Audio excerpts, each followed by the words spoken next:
I'm talking to choreographer Shobana Jeyasingh about her new dance work, Material Men Redux, which is coming to the Point, Eastleigh, on 2nd of March. Shobana, can you tell me about the ideas behind Material Men Redux? Hi, it's wonderful to be talking to Awaaz FM Southampton listeners. Greetings to you all.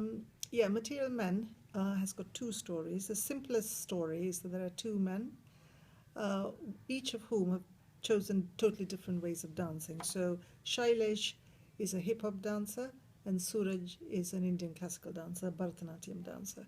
So one part of Material Men is how to put these two totally different styles in a stage and see what happens. Could I make it work? The other part of the story is how these two young Indian men actually ended up living in Europe. And so it's about their shared history. The fact that both their ancestors left India to work in colonial plantations, because the British actually moved loads of people to the west and the east to tend and work in the various plantations. So Shailesh's forefathers left India to go and work in the sugarcane plantations in Suriname, in South America, and Suraj's forefathers left India to go east to Malaysia to work in the rubber plantations. So that history is also part of Material Men. So, how did you make those ideas work in a dance production? Well, any dance production is made of music, of design, of the set, of the particular skills that the dancers bring. So I kind of use the set, I use historic texts which you hear on the stage, so it kind of gives you an idea of the history.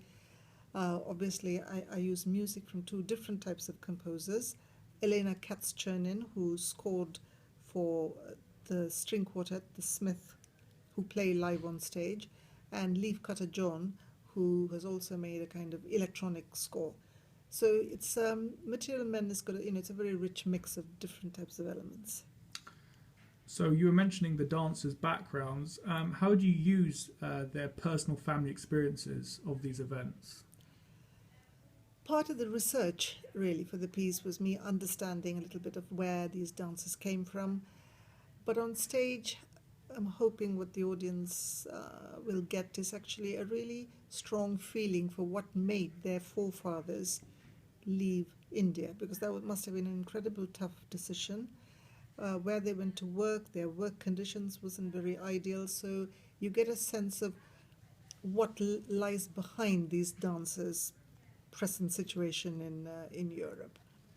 And there's also a section in the dance where we get to know the dancers themselves a little bit better. We know how Shailesh became a hip-hop dancer and why Suraj became a Bharatanatyam dancer. Okay, and can you tell me a bit about the design? The design is by Simon Dorr. It's a brilliant design. It's we call it a fence, and it's made up of these poles, metallic poles, which cross the stage. Sometimes they look like the sugarcane in a plantation or the rubber trees in a plantation. Other times they could remind you of a prison. Sometimes they look like barriers that you might have to cross, or they could look like skyscrapers in a city. So it's a set that over the 1 hour becomes lots of different things. And finally, your work sounds like a political piece of work. Do you feel it is? I think anything that looks at the past, of colonial history, it's obviously got to be political.